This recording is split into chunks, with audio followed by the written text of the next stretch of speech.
Séjourné. Bonjour Stéphane Séjourné. Bonjour Mathieu Béliard. Et merci d'être avec nous en direct ce matin. Vous êtes en studio, vous avez réussi à arriver. Exactement, c'est compliqué de venir chez vous, mais j'y suis arrivé. Bon, pas de télétravail quand on est invité sur Europe 1 le matin. Eurodéputée La République En Marche, je le rappelle. Bon, Ursula von der Leyen n'a pas commencé à travailler, qu'elle est déjà au cœur d'une polémique autour de cet intitulé un commissariat pour protéger notre mode de vie européen. À gauche, on crie au scandale parce qu'on utiliserait la sémantique de l'extrême droite.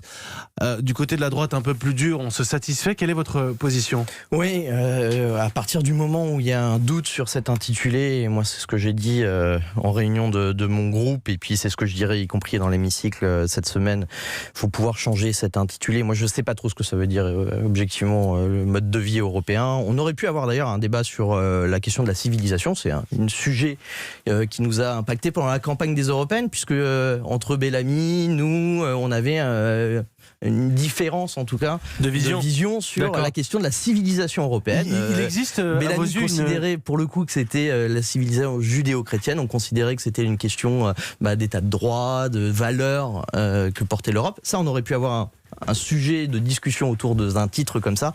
Le mode de vie, objectivement, c'est assez marrant de voir d'ailleurs l'extrême droite qui considère que l'Europe ne doit s'occuper d'aucun sujet, se féliciter d'un titre où l'Europe s'occupe du mode de vie des Européens. Peut-être un peu vague. Il existe pour vous, Stéphane Séjourné, une identité européenne ?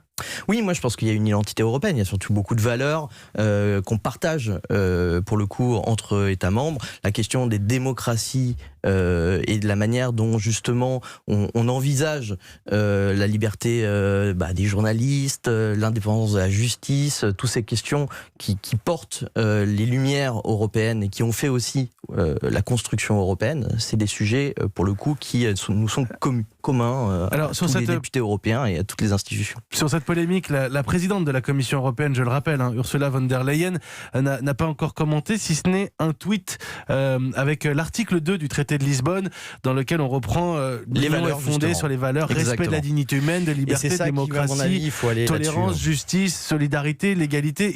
Il est bien le mode de vie européen, vous le défendez ? Oui, mais après, effectivement, il y a une ambiguïté par rapport au titre. Le mode de vie, c'est aussi la manière de vivre, et l'Europe est plurielle.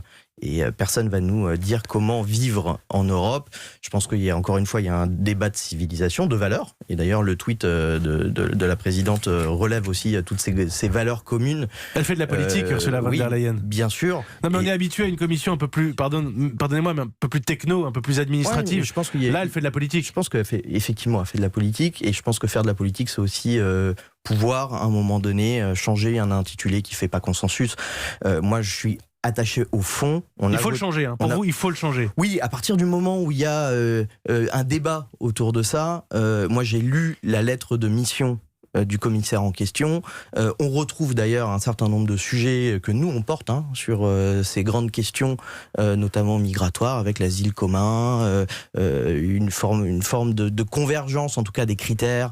Et puis je pense qu'à ce moment-là, s'il y a un débat, il faut pouvoir changer le titre, puisque le fond et la lettre du commissaire sont plutôt justement en raccord avec ce que nous on a voté. C'est vous qui le demandez ou votre groupe demandera qu'on change le titre ? Non, le groupe demandera s'il y a une ambiguïté qui reste en plénière. Et puis on verra bien si on arrive pendant les auditions à comprendre ce qu'il y a peut-être derrière ce titre, puisque les parlementaires européens, comme vous le savez, seront amenés à auditionner chaque commissaire européen dans les prochaines semaines. C'est comme si à l'Assemblée nationale, les parlementaires faisaient passer chaque ministre, et chaque ministre devait avoir une majorité des voix pour pouvoir continuer son exercice de son mandat. Dominique est en ligne.